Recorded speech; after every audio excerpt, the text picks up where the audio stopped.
Dhamangaon railway परिसरात गोवंश तस्करी जोरात, पोलीस प्रशासनाचा जाणीवपूर्वक दुर्लक्ष की माहितीचा अभाव। तालुक्यासह परिसरात सध्या गोवंश तस्करीचे प्रमाण मोठ्या प्रमाणात वाढल्याचं चित्र समोर येत आहे। रात्रीच्या अंधारात तसेच ग्रामीण भागातील अंतर्गत रस्त्यांचा वापर करून गोवंशाची अवैध वाहतूक होत असल्याच्या तक्रारी सातत्याने पुढे येत आहेत। या गंभीर प्रकाराकडे स्थानिक माध्यमे व नागरिकांकडून वारंवार लक्ष वेधले जात असतानाही पोलीस प्रशासनाकडून प्रभावी कारवाई होत नसल्याने नागरिकांमध्ये संताप व्यक्त केला जात आहे।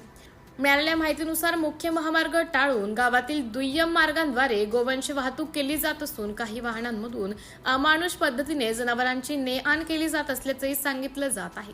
विशेष म्हणजे एवढ्या मोठ्या प्रमाणात तस्करी सुरू असताना स्थानिक पोलिसांना याची माहिती नसावी, याबद्दल नागरिकांकडून आश्चर्य व्यक्त केलं जात आहे।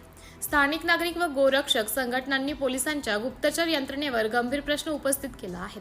सर्वसामान्य नागरिकांना व माध्यम प्रतिनिधींना तस्करांसाठी वापरले जाणारे मार्ग आणि वाहने यांची माहिती मिळू शकते, तर पोलिसांना ती का मिळत नाही असा सवाल उपस्थित केला जात आहे।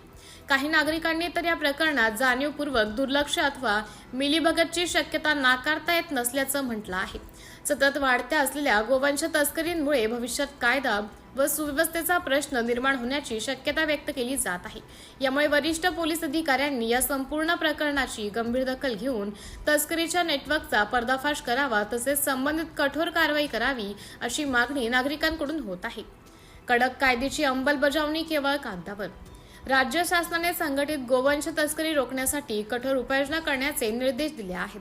गरज भासल्यास मोकोका यासारख्या कठोर कायद्यांचा वापर करण्याबाबतही सूचना आहेत। तसेच पोलीस, आरटीओ आणि पशुसंवर्धन विभागाचे संयुक्त पथक तयार करून नियमित कारवाई करण्याचे आदेश देण्यात आले आहेत। मात्र धामणगाव रेल्वे परिसरात या आदेशांची प्रभावी अंमलबजावणी होत नसल्याची भावना नागरिकांमधून व्यक्त होत आहे।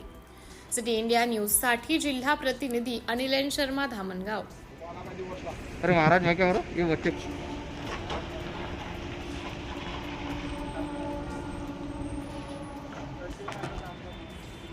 महाराज बारिश की